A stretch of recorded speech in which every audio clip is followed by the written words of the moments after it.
A huge question I get all the time is what motivated me to house hack and why did I do it? What got me into it? So I kind of came up with this idea of 8 realizations that made me a smarter house hacker. And everything I'm going to be going over in today's video are things that you can utilize today, right away. There's some really awesome tips I'm going to be giving out. So you'll want to hear them all. But really what's most important is the fact that you're going to be able to implement these things. And if you're thinking a little bit differently, you can go a lot further with your house hacking goals. And that's really the purpose of today's video, is to get clarity so you can take action and start house hacking today. My name's Sean McIntyre. I'm the house hacking realtor of Northern New Jersey, and I make house hacking easy for people like you. I want to make buying, selling, investing in the Garden State a breeze. That's my goal. My mission is to reduce the failure rate of new house hackers, investors coming into today's market, so they don't have to pay the stupid tax that I had to pay. I had to learn the hard way so many times. So that's why I have this YouTube channel.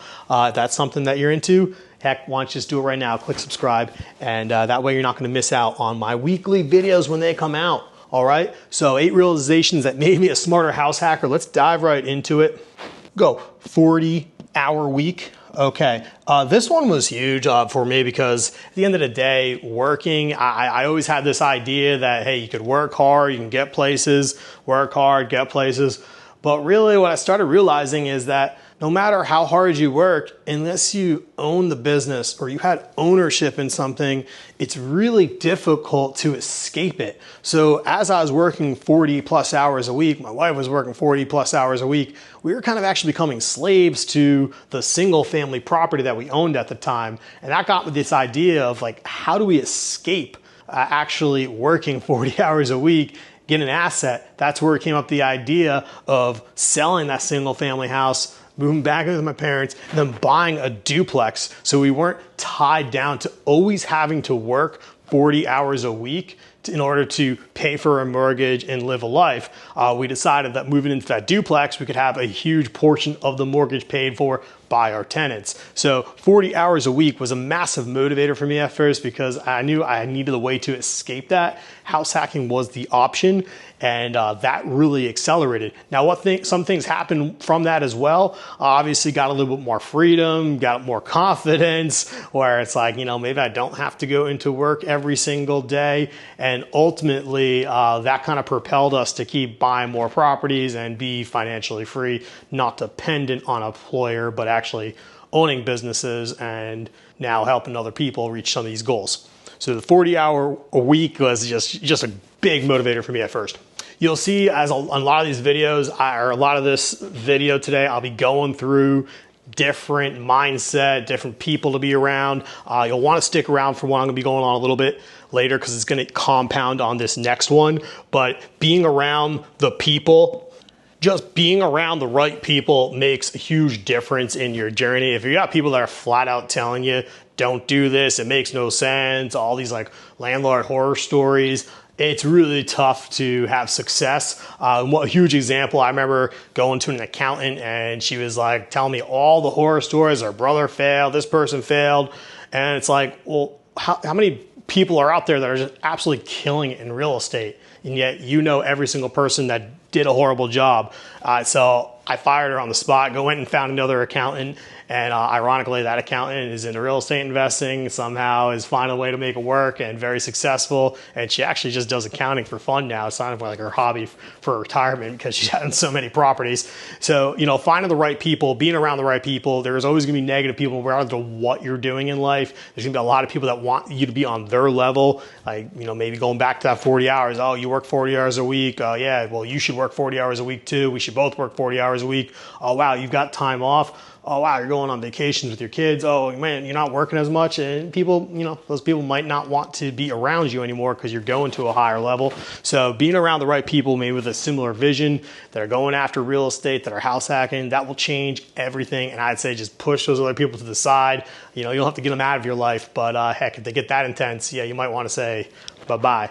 All right, this one's huge, but it's probably not as big as the next one I'm going to be showing after this, but this one is absolutely crucial in this. Mindset books, I'll say, but really it can be mindset anything. I mean, just being in the right realm, mindset on YouTube, mindset books, what you're reading. If you're going to watch whatever the new trendy show is every night, that's probably not going to help you get to your goals. But if you're surrounding your brain with the right conditioning, being around real estate, being around even honestly the psychological level, not even necessarily real estate, I'll tell you, a huge hack that helped me in being better at house hacking was not reading real estate books, because you'll see as I go on, there's a really huge tip I'm going to be giving out that doesn't really apply to a real estate book unless it's specific to your market. You'll see about that in a little bit.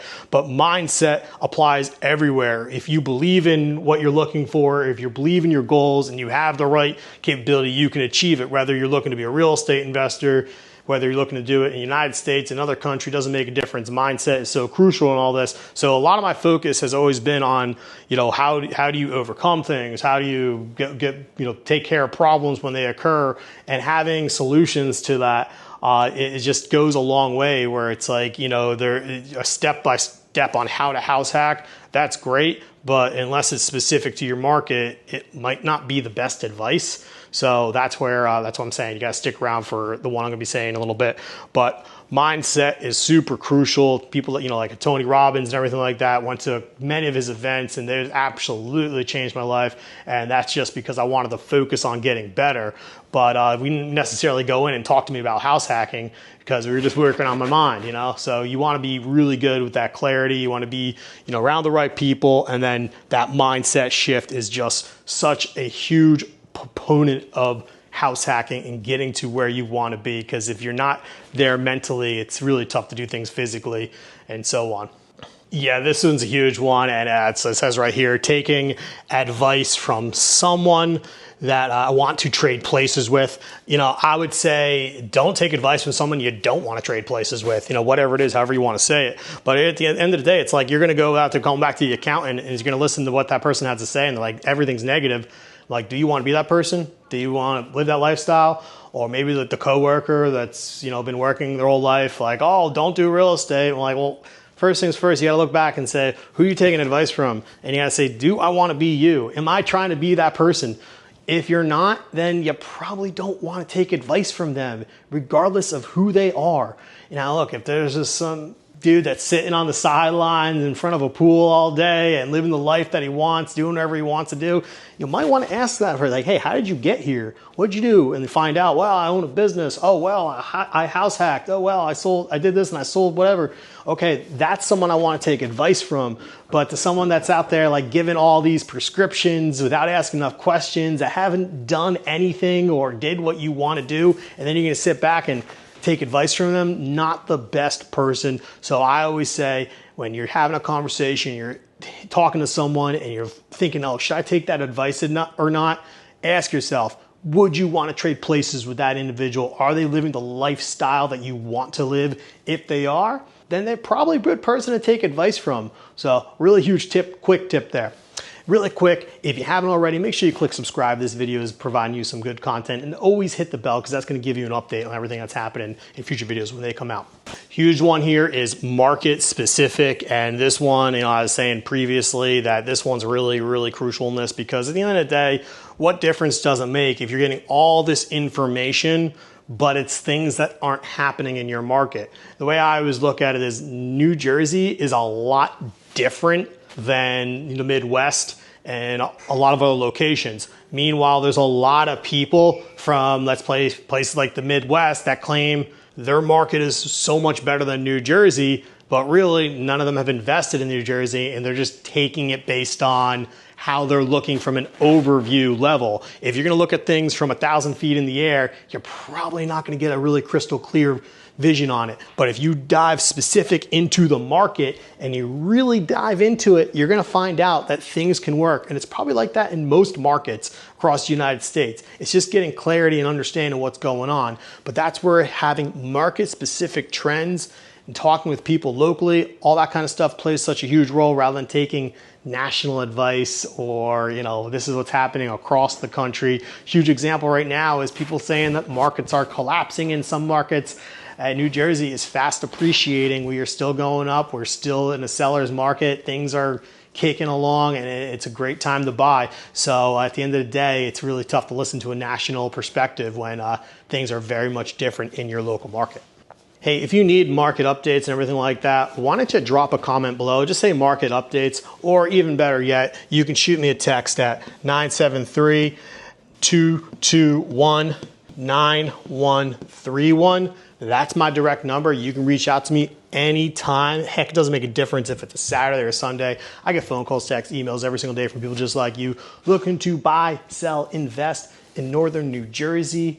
And I'm here to help you. So please shoot me a text and I will get you that market specific data that you're looking for. All right, let's keep going here because we have, you want to make sure you are on the fast track to house hacking, and that's going to make sure that you have a clear vision, okay? I mean, this all kind of ties together. Once again, you're not going to have a clear vision if you're around the wrong people. You're not going to have a clear vision if you're not doing the right mindset books. You're not going to have a clear vision if you're watching Netflix or whatever every single night, okay? So clear vision is very crucial in this because at the end of the day, that's the goal you're striving for. You know you're going to occupy a property, tenants are going to pay a huge portion of the mortgage, and you're going to move on to the next property. Or are you going to be like, am I going to be a fix and flipper today? Or am I going to be a house hacker tomorrow? Am I going to be, a business owner in the next? Focus on what it is that you're trying to achieve. Be clear about it, be intentional about it, and go after it. Like a huge example in my own life for my wife and I is we literally made a point of no return where we sold that single family, moved back with my parents, and literally we're going to buy a duplex. We did, and we put every single dime into it. We were strapped for cash for a little while, but because we were at a point of no return, we had our clear vision, we knew what we had to do. It was super easy and super simple. So we actually took action and now have a cash cow that is producing big time. If you want a cash cow, you better hit the like button right now because I think you do. So make sure you hit that. All right, huge one that really got me, fast tracking and all this whole thing is really coming to the realization that the majority of problems that I'd have happen with a single family property as well. I know there's a lot of people out there like, oh man, I don't want to take on this huge risk of having a multifamily. Oh, this is so crazy. You're gonna have to deal with tenants. Well, first things first, tenants, that's really something that we can tackle. And that's why you got to click subscribe to this because I have so many videos that go over how to handle tenants or leases, all that kind of stuff. So I won't go into crazy detail on that. But if you're looking at house perspective here, if I own multiple single families, I'm actually in a single family right now. We have house hack property to property. Now we're in those house hacks pay for the single family. And I will tell you this much, I've had more problems in this very house that I'm living in than I had in my multifamily properties. Because when we move into the multifamily property, we're updating things, we're making it nicer, we're making it high quality. What does that mean? The chances of things breaking very slim. Then we do an awesome job screening tenants. We do an awesome job of finding the right people. So I don't really have trouble there. Now here I am, my single family, and things, for example, the sewer line had an issue. It spent $10,000 to fix it. I've had electrical issues, had to fix it. These are all things that happen just by owning a house. So to be scared that, they're gonna go away if you own a single family, that is not necessarily true. Most of the money that I spend tends to be on properties themselves. We're yet to run into an eviction. We're yet to run into a tenant that hasn't paid us a month of rent that we've had for over 10 years now. So I don't see those as issues if you're doing things right and you understand how to leverage your local market.